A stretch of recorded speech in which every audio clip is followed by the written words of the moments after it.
दोस्तों, RBI credit policy के बाद अभी भी रेंज बाउंड वाला फेज मार्केट ने ब्रेक नहीं किया हुआ है। तो कहां पर किस तरीके का अपॉर्चुनिटी आएगा और सोमवार के दिन कौन सा बड़ा ट्रिगर हम लोगों को मिलने वाला है, ये सभी बातें इस वीडियो में जानने की समझने की कोशिश करते हैं। सबसे पहले स्टार्ट करते हैं निफ्टी का एनालिसिस। अभी आपके सामने मैंने निफ्टी का वीकली चार्ट लगाया हुआ है। अगर आप वीकली चार्ट को गौर से देखोगे तो आपको पता चलेगा कि मार्केट ने एक रेंज बनाया हुआ है और जब तक हम रेंज जो है 22,600 का जो लेवल है ऊपर की साइड में एक डेली कैंडल इसके ऊपर क्लोज नहीं देता, तब तक मार्केट में फ्रेश बाइंग हम लोगों को देखने को नहीं मिलेगी।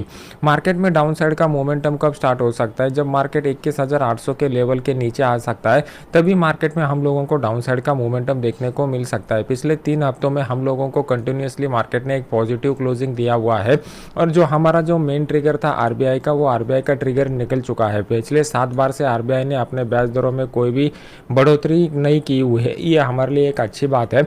लेकिन अभी आने वाले समय में हम लोगों को देखना पड़ेगा, क्योंकि जो फाइनेंशियल ईयर 25 का जीडीपी का अनुमान है वो 7% पर रखा गया है। तो किस तरीके का यहाँ पर ट्रिगर आता है ये इंपॉर्टेंट रहेगा। और 30 अप्रैल और 1 मई को जो फेडरल रिजर्व का यूएस मार्केट में मीटिंग होने वाला है, उनका भी इंटरेस्ट रेट का जो फैसला आएगा वो ग्लोबल मार्केट को एक डायरेक्शन दे देगा। उस डायरेक्शन के हिसाब से अपना मार्केट उसको फॉलो करेगा। डेली चार्ट के ऊपर अगर हम लोग चले जाते हैं तो डेली चार्ट में हम लोगों को देखने को मिलेगा कि पिछले 3-4 दिनों से मार्केट ने जो रेंज बनाया हुआ है, इसी रेंज को मार्केट में कंटिन्यूसली फॉलो किया हुआ है। कंप्लीटली रेंज बाउंड फेज में डे ट्रेडर के लिए पर्टिकुलरली ऑप्शन बाइंग का जो काम करते हैं, वो ऑप्शन बायर के लिए कोई भी अच्छा अपॉर्चुनिटी देखने को नहीं मिलता। अगर हम लोग इसी डेली चार्ट का बात करते हैं तो यहाँ पर जब मार्केट इसके ऊपर एक डेली कैंडल क्लोज दे देगा तो हम लोगों को बाइंग इंटरेस्ट आना स्टार्ट हो जाएगा मार्केट में। और जब यहाँ पर ये प्रीवियस वाले हाई को मार्केट निकालेगा जो अप्रॉक्सीमेटली 22,600 के करीब आता है, तब जाके यहाँ पर हम लोगों को फ्रेश बायर की तरफ से लॉन्ग टर्म के हिसाब से बाइंग बनता हुआ मार्केट में दिखाई देगा, जो मार्केट में अपसाइड मोमेंटम को कंटिन्यू रख सकता है। मीनवाइल अगर आप देखोगे तो ये जो रेंज बाउंड फेज यहाँ पर बन चुका है, इस रेंज बाउंड फेज में हम लोगों को कोई भी अच्छा opportunity being as a day trader नहीं मिलने वाला है। तो बेटर वे यहाँ पर हम लोगों को वेट एंड वॉच की मोड में रहना प्रेफर करना पड़ेगा। अभी देख लेते हैं कि 15 मिनट चार्ट हम लोगों को क्या इंडिकेट कर रहा है। अभी आपके सामने मैंने 15 मिनट का चार्ट लगाया हुआ है। कितने लोगों को यहाँ पर चार्ट पैटर्न बनता हुआ दिखाई दे रहा है, मुझे वीडियो को लाइक करके कमेंट सेक्शन में बता दीजिए।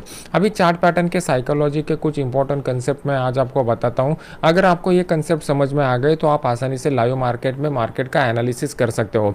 सबसे इंपॉर्टेंट बात, यहाँ पर जो प्रॉफिट बुकिंग हम लोगों को देखने को मिल चुका था, इस प्रॉफिट बुकिंग में अगर वाकई में फ्रेश सेल के पोजीशन बने रहते तो हम लोगों को ये वाला लो ब्रेक होकर मार्केट नीचे जाता हुआ दिखाई देता। लेकिन यहाँ पर कंप्लीटली प्रॉफिट बुकिंग हो चुका था और यहाँ पर ओपन इंटरेस्ट के डेटा में इसका कंफर्मेशन हम लोगों को देखने को मिल चुका था। फिर उसके बाद मार्केट ने ये जो बाइंग हम लोगों को देखने को मिली, ये बाइंग में कहीं ना कहीं एक कन्फ्यूजन स्टेट ऑफ माइंड था। अगर मार्केट में बाइंग जो रहता वो स्ट्रांग रहता तो ये अपने प्रीवियस हाई को निकाल लेता। लेकिन यहाँ पर कन्फ्यूजन इसलिए था क्योंकि नेक्स्ट डे हम लोगों को जो था वो आरबीआई का क्रेडिट पॉलिसी देखने को मिलने वाला था। अभी आरबीआई के क्रेडिट पॉलिसी से कोई भी बड़ा ट्रिगर हम लोगों को देखने को नहीं मिला और मार्केट ने यहाँ पर एक रेंज बाउंड फेज बना दिया है। तो यहाँ पर हम लोगों को साइकोलॉजी पॉइंट ऑफ व्यू से कुछ अपॉर्चुनिटी क्रिएट हो रहे हैं, पहले उसको समझने की कोशिश करते हैं। सबसे पहले अगर हम लोग प्रीवियस हाई को देखेंगे तो प्रीवियस हाई का हम लोगों को एक अच्छा खासा ब्रेकआउट क्लोजिंग के टाइम देखने को मिल चुका है। तो अभी हम लोगों को थोड़ा वेट एंड वॉच की मोड में रहना पड़ेगा और जब भी मार्केट इस वाले हाई को निकालेगा, मतलब 22,540 का जो लेवल है, ये 22,540 के लेवल के ऊपर अगर मार्केट निकलता है तो हम लोगों को एक अपसाइड का मोमेंटम बनता हुआ दिखाई देगा। ये लेवल हमारे लिए क्रूशियल इसलिए रहेगा क्योंकि प्रीवियसली यहाँ पर जो ट्रायंगल पैटर्न बन चुका है, इस चार्ट पैटर्न का ब्रेकआउट अगर देखने को मिल जाता है तो यहाँ पर जितने भी लोगों ने प्रॉफिट बुकिंग किया रहेगा उन लोगों ने फिर से एक बार फोमो का इमोशन डेवलप हो जाएगा। फोमो मतलब फियर ऑफ मिसिंग अपॉर्चुनिटी, और वो दोबारा यहाँ पर आकर अपने बाइंग के पोजीशन खड़े कर सकते हैं। ऑलरेडी जो लोगों ने यहाँ पर बाइंग किया रहेगा, इसमें से सभी लोगों ने अपना प्रॉफिट बुक नहीं किया हुआ है। यहाँ पर कुछ लोगों ने मार्केट में इस होप के साथ मार्केट में पोजीशन को ओपन रखा है कि आने वाले समय में आरबीआई क्रेडिट पॉलिसी के बाद हम लोगों को ये मोमेंटम कंटिन्यू होता हुआ दिखाई देगा। तो ये one of the high probabilistic opportunity निकल करके आ रहा है। नेक्स्ट हम लोगों को डाउन साइड का मोमेंटम कब देखने को मिल सकता है? डाउन साइड के लिए हम लोगों को इंपॉर्टेंट रहता है ट्रेंड लाइन।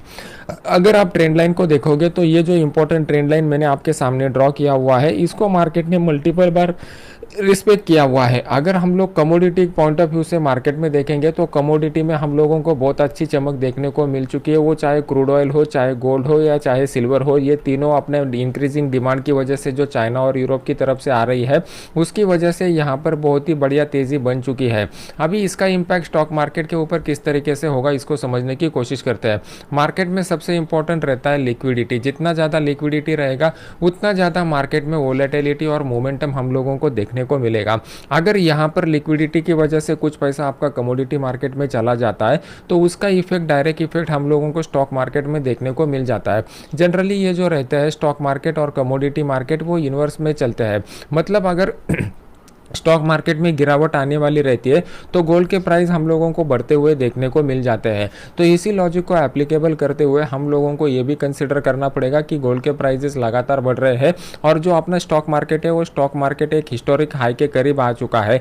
तो यहाँ पर हम लोगों को कॉशियसली काम करना पड़ेगा। जब तक मार्केट रेंज बाउंड फेज में है तब तक हमारे लिए अच्छा है, लेकिन अगर मार्केट रेंज बाउंड फेज को डाउन साइड की तरफ ब्रेक करता है तो यहाँ पर एक डाउन साइड का मोमेंटम भी पेंडिंग है जो हो सकता है। क्योंकि अगर आप देखोगे तो वीकली चार्ट के ऊपर मार्केट ने एक अच्छा खासा मोमेंटम दिखाया हुआ है, लेकिन यहाँ पर एक रिट्रेसमेंट अभी भी पेंडिंग है। तो हम लोगों को डाउन साइड का अपॉर्चुनिटी यहाँ पर कहाँ पे देखने को मिल सकता है, तो इस ट्रेंड लाइन के नीचे अगर मार्केट आ जाता है तो हम लोगों को डाउन साइड का अपॉर्चुनिटी देखने को मिल सकता है।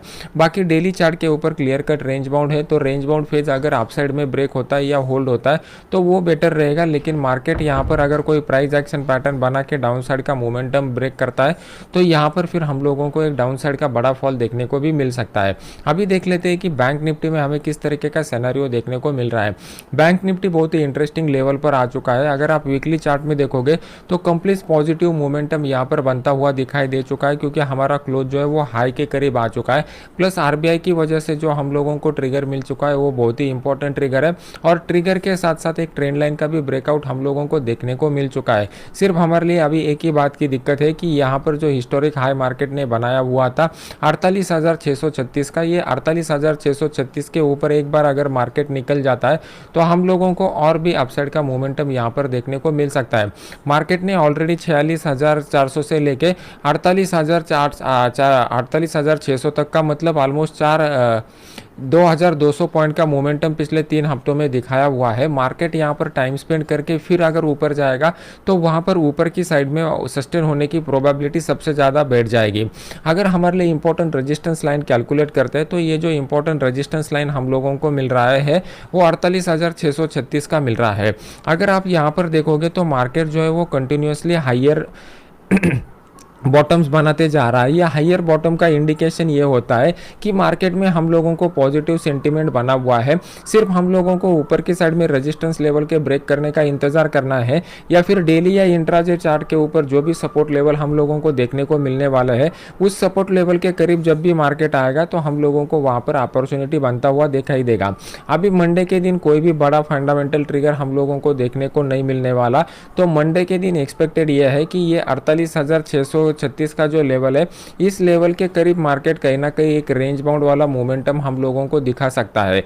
तो मंडे के दिन बैंक निफ्टी में ज़्यादा कुछ बड़े अपॉर्चुनिटी का एक्सपेक्टेशन मत रखना। अगर इस लेवल को ब्रेक करेगा तभी मार्केट में अपसाइड का अपॉर्चुनिटी हम लोगों को देखने को मिल सकता है। अदरवाइज डे यहाँ पर तो कुछ बड़ा अपॉर्चुनिटी दिखाई नहीं दे रहा है। 15 मिनट चार्ट में अगर हम लोग जाते हैं तो 15 मिनट चार्ट में हम लोगों को नीचे की साइड में एक हल्का सा सपोर्ट लेवल बनता हुआ दिखाई दे रहा है। ये जो लेवल निकल करके आ रहा है वो 48,240 का है। मार्केट अगर इस लेवल के करीब आता है तो यहाँ से दोबारा एक बाउंस बैक हम लोगों को देखने को मिल सकता है। मार्केट में क्या डाउन साइड सिनेरियो पॉसिबल है क्या? 100% ये अपर पॉसिबिलिटी दिखा करके आ रही है। तो ये ट्रेंड लाइन जो अभी मैंने आपके सामने ड्रॉ किया हुआ है, अगर मार्केट इस ट्रेंड लाइन के नीचे आ जाता है तो हम लोगों को डाउन साइड का मोमेंटम देखने को मिल सकता है, क्योंकि मार्केट ने एक अच्छा खासा अपसाइड का मोमेंटम कवर किया हुआ है और सिर्फ एक ही प्रॉफिट बुकिंग हम लोगों को देखने को मिल चुका है। तो एक्सपेक्टेड ये है कि मार्केट में इस तरीके का फॉल भी हम